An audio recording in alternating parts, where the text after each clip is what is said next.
Gente, sempre falamos aqui, inclusive com uma certa frequência, mas nunca é demais repetir. Os cuidados, a prevenção contra a dengue começa dentro da nossa casa, com os nossos hábitos. Infelizmente, a gente vê aí todos os anos, de janeiro até maio, junho, um número muito grande de casos sendo registrados.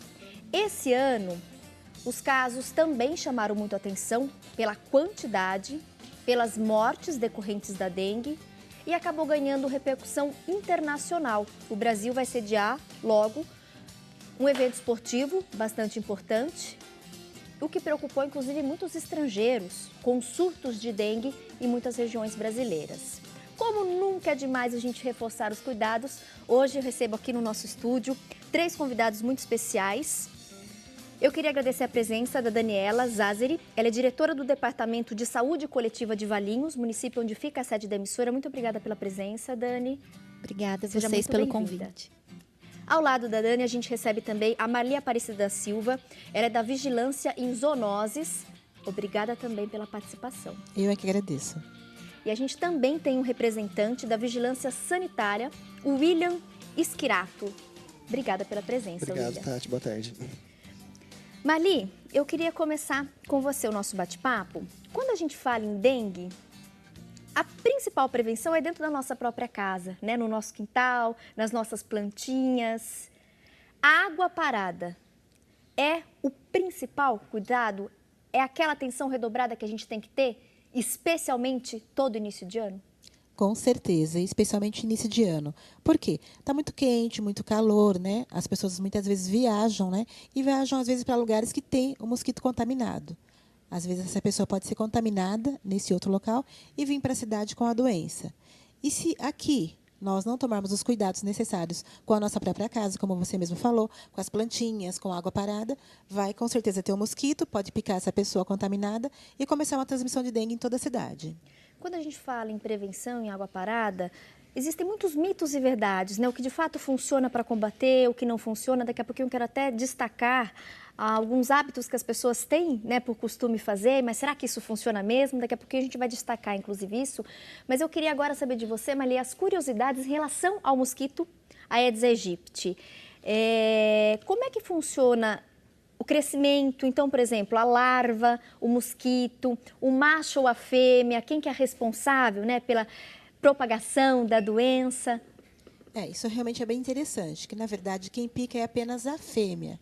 Por quê? Ela precisa do sangue, né, o sangue humano, para maturar os ovos, né, e continuar o ciclo de vida dele. Por isso da importância da gente tirar todo e qualquer tipo de água parada na casa da gente, porque é o tipo de criador que o mosquito prefere, no caso o mosquito fêmea. Então não é aquele pernilongo que todo mundo imagina que está lá na beira dos rios, naquela água corrente, não. É a água que está paradinha, quentinha e limpa dentro da casa da gente. A água que está, uma planta que está na água, né? O pratinho, né, da própria planta. Tudo isso é um criador específico para o mosquito da dengue feminino. Geralmente eles vivem quanto tempo? Qual que é o ciclo de vida do mosquito? É de 30 a 40 dias. 30 a 40 dias só? 30 a 40 dias estrago. e faz todo esse estrago, porque ela vai picando, com o maior número de pessoas possível, vai picando, né, para maturar os ovos, vai depositando os ovos, né, daí vão crescendo, virando larva e tudo mais, e nesse período ele pode fazer um estrago muito grande, realmente. Sempre a fêmea, então? Sempre a fêmea, macho não. Perfeito. William, eu acho que sempre é importante a gente reforçar também os sintomas. A gente teve aí um número absurdo de casos. Só em Campinas, cidade aqui vizinha, onde fica a sede da emissora de Valinhos, nós tivemos mais de 22 mil casos confirmados da doença, só em um município, né? Se a gente somar todas as regiões que registraram, o número de fato assusta e preocupa muito. Quais são os sintomas? O que a pessoa tem que observar no seu corpo, no seu dia a dia, para procurar ajuda, para procurar um médico? Então, os sintomas iniciais são sempre febre, dor abdominal e dor de cabeça. Esses 3 sintomas são os sintomas assim, que vão direcionar a pessoa a procurar o serviço de saúde para poder procurar ter assistência. Febre, dor abdominal. Correto. E dor de cabeça. E dor de cabeça. Com esses 3 sintomas, isso vai já direcionar o profissional a diagnosticar se ele realmente está ou não desenvolvendo essa doença. Mas é importante também que ela reforce se ela tiver ciência de que ela foi picada pelo mosquito. No atendimento médico, se ela falar, olha, eu fui picado realmente pelo mosquito, isso ajuda também a formar o diagnóstico. Perfeito. E hoje a gente tem um número muito grande, né, de pessoas, e infelizmente, na maioria das cidades brasileiras, os hospitais, os postinhos de saúde não estão conseguindo dar conta de tanta gente. Nesses casos, qual a orientação? Porque a pessoa está ali precisando, né, receber um atendimento, tem os sintomas, inclusive adolescentes, os pais se preocupam demais, né, com os filhos. O que pode ser feito? E quais as orientações também no caso da dúvida? Então, se eu estou desconfiada que eu estou com dengue, o que é interessante eu não consumir, né? Inclusive tem alguns medicamentos. O que você orienta para a gente? Isso mesmo. Então, o primeiro passo, né, sentiu que tem esses sintomas, procurar o serviço de saúde, ou na unidade básica de saúde, ou no pronto atendimento, e em seguida nunca se automedicar, né? Para esse tipo de doença, tem que ter um certo cuidado com relação à medicação. Então, sempre esperar uma orientação médica quanto ao uso de algum medicamento aí para combater os sintomas. Alguns medicamentos, eles podem piorar a doença? Correto. Depende do medicamento, ele pode agravar o quadro da doença, né? Então, dificultando ainda mais o tratamento. Perfeito. A gente recebe aqui também a Daniela Zazeri, ela é diretora do Departamento de Saúde Coletiva de Valinhos. Daniela, a gente vê uma preocupação, inclusive, infelizmente, a repercussão internacional dos casos, né, de dengue no Brasil, e essa preocupação dos estrangeiros em virem para o Brasil. Nesse evento esportivo, um número muito grande de turistas, então a preocupação dos brasileiros e também das pessoas que estão fora do nosso país. Como os municípios estão agindo para combater esse problema? E, inclusive, eu vi recentemente alguns pesquisadores da USP, universidade, né, de referência aqui no Brasil, eles falando que, na verdade, agora existe uma queda natural dos casos da doença. Eu queria saber de você, por que essa queda? A que se deve isso? É verdade. O mosquito, ele vai embora mesmo no frio. A doença, ela é uma doença sazonal. O pico dela é em abril. Então, a gente tem março, abril o pico, maio ela já começa a cair, junho, que vai ser o início da nossa Copa, provavelmente os casos já vão estar bem mais controlados. Existe mesmo esses estudos e é comprovadamente a parte que, na época que esfria, que os mosquitos vão embora. Agora, você falou uma coisa super importante. O que a gente está fazendo, né? O que os municípios devem fazer? É uma força-tarefa, né? Sem dúvida. A gente tem o trabalho anualmente. Não é porque ele é sazonal, não é porque em junho diminui bastante, junho, julho, agosto, que ele diminui, que a gente para com as ações. Tá? Então, as nossas ações, elas são previstas e feitas durante o ano todo. São 365 dias trabalhando contra a dengue. Perfeito. Marli, quando a gente fala o ano inteiro tendo cuidado com a dengue, não podemos deixar água parada. Então, começando pela nossa casa, no nosso quintal. Eu queria as informações de você, até para a gente saber de fato o que funciona, o que não funciona, o que é mito. Em relação à caixa d'água, o que você recomenda quanto à limpeza dessa caixa, de quanto em quanto tempo? A limpeza dessa caixa deve ser feita a cada 6 meses, né? E o mais importante, no caso de prevenção para dengue, é deixá-la bem fechada, bem vedada. Não adianta, às vezes, perder a tampa, colocar uma tábua, alguma coisa que não adianta. O mosquito vai dar um jeitinho de entrar e depositar os seus ovos lá. Então, tem que ser a caixa de acordo com a tampa, realmente ficar muito bem vedada, evitando assim que o mosquito entre e deposite os seus ovos. Fora isso, uma coisa que nos preocupa muito é a questão da calha, né? Choveu um tempo atrás, às vezes chove, e fica aquela aguinha parada ali, é um criador potencial realmente. Então, assim, pensar naquilo que a gente não está vendo, não só no pneu, como se pensava há anos atrás, mas calha, outro tipo de ambiente que o mosquito pode estar se proliferando. No caso das piscinas, eu ouvi dizer que quando a piscina não está cheia, se você colocar ali 1 quilo de sal ou alguma quantidade significativa de sal no lugar mais rasinho, isso ajudaria a espantar, né, o problema. De fato, funciona? Procede essa informação? Sim, procede sim. Por quê? A piscina cheia, geralmente o mosquito dengue não gosta. Muitas pessoas nos ligam, né, por conta disso. Mas a piscina cheia, por que o mosquito não gosta? Porque ele prefere ele tem que ficar subindo, né, até a superfície para respirar e descer. E na piscina cheia não dá para ele fazer isso. Então ele prefere aquela piscina que está com um pouquinho de água realmente, que é água de chuva, alguma coisa assim. Então, se a gente jogar que seja um tanto de sal, produto químico em geral, seja cândida, detergente, vai evitar que o mosquito deixe os ovinhos ali e comece até a proliferação dos mosquitos. Interessante. Muitas pessoas têm o hábito também de cobrir a piscina, né, com aqueles plásticos, aquelas lonas, acaba também acumulando um pouquinho de água. Então, se eu jogar ali o sal ou um detergente, por exemplo, eu consigo resolver o problema. Prevenir. Exatamente. Às vezes o sal muita gente não gosta porque dá outros problemas, mas um detergente, um desinfetante, alguma coisa, já é um produto químico. Então, já deixa ali e o mosquito certamente não vai depositar nada ali. Borra de café funciona?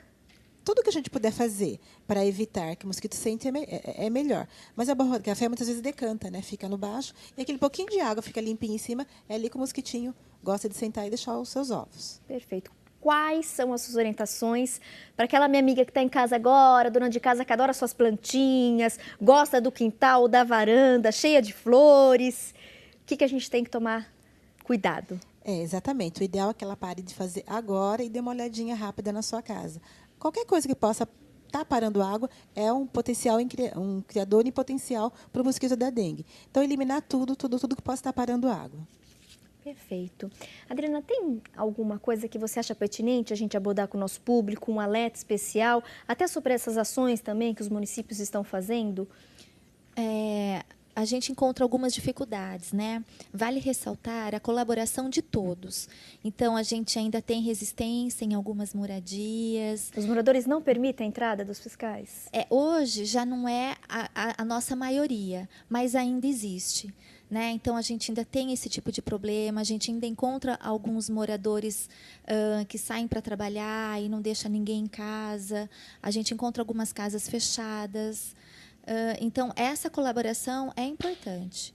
Você até comentou isso, alguns municípios até conseguiram, né, na justiça, Sim. a autorização para aquelas casas fechadas, eles abrirem e fazerem a vistoria. Sim, parece que foram alguns bairros especificamente, né, que tiveram um grande surto e conseguiram esse mandado judicial para estar entrando nas casas. Perfeito. Eu queria uma informação agora de vocês, não sei quem pode me ajudar. De repente, aquela pessoa que está me assistindo, que ela já teve o diagnóstico da doença. Então, já foi no hospital, já recebeu as orientações. O que ela deve fazer a partir de agora? De repente, ela fica mais suscetível a ter de novo a doença ou não? Se você tem uma vez, depois você não tem mais? Como é que funciona isso, William? Então, nesse caso, assim, realmente ela pode voltar a ter a doença novamente. E é até mais grave se ela voltar a ter, né? O segundo episódio da doença costuma ser um pouco mais crítico, um pouco mais preocupante. Então, assim, o cuidado tem que ser redobrado quando essa pessoa já teve a doença para não contrair de novo a doença, tá? Ela pode estar se munindo aí de usar repelente, é claro, né? Tomar os cuidados na residência, mas ela tem que se cuidar, assim, porque o segundo estágio da doença acaba sendo pior. Perfeito. Eu acho muito interessante também, aqui em Valinhos, a gente tem a confirmação de que o departamento, né, trabalhando em conjunto, diversos funcionários fazem um acompanhamento com aquelas pessoas que recebem o diagnóstico. Inclusive, liga diariamente. Como é que é feito esse contato? Então, assim que a pessoa passa na unidade básica de saúde ou passa no pronto atendimento e de repente, notificado esse caso, um caso de suspeita ou um caso comprovado da doença, assim que fez essa notificação, o setor da vigilância epidemiológica faz um controle acompanhando o quadro de evolução dessa doença com cada paciente, né? Um monitoramento mesmo individual. Isso, é um monitoramento individual, para perceber se mais algum morador da residência contraiu também, se aquela pessoa está conseguindo se tratar da maneira adequada, se está tendo uma evolução controlada da doença, né? E o desfecho até a conclusão, né, da melhora do quadro do paciente. Perfeito. Existe a possibilidade da pessoa receber a picada do mosquito, mas não desenvolver a doença ou não? Se você é picado, obrigatoriamente você vai ter aí o diagnóstico da dengue. Na verdade, vai um pouco do quadro imunológico da pessoa, né? Se ela tiver com um quadro imunológico um pouco mais debilitado, facilita o contágio, né? Agora, a questão também do mosquito também estar ou não contaminado com o vírus, seria um fator aí que iria indicar. Só completando, Pois porque não. acredita-se também, diante dos estudos, que quando a gente tem um número positivo, você pode multiplicar por 10 vezes. Essa multiplicação é exatamente esses pacientes que apresentaram também o vírus, mas não têm os sintomas, como o William falou, o sistema imunológico dele está bom Então, ele vai passar despercebido, como uma gripe. Entendi. Nada E aí muito- não vai gerar consequências? Não, não vai. Que interessante. Então, talvez a pessoa até esteja com Isso. dengue, mas como ela está com o sistema Isso, fortalecido, isso. ela não vai ter os sintomas, não vai Perfeito. sofrer com a doença e Perfeito. ela acaba passando, o corpo Perfeito. mesmo consegue combater. Correto. Sem uso de Você pode sempre medicação, né? multiplicar por 10 vezes o número de casos positivos no município. Que interessante. Eu vou pedir para vocês continuarem conosco. A gente já tem recebido aqui algumas perguntinhas. No próximo bloco, nós vamos esclarecer as suas dúvidas. Você pode ligar, deixar mensagem com as meninas do call center, participe pelas redes sociais, a gente está fazendo aí também monitoramento, ou mande o seu e-mail. Vou fazer uma pausa rápida e na sequência a gente volta para continuar esse bate-papo. E eu estou esperando a sua participação. Até já.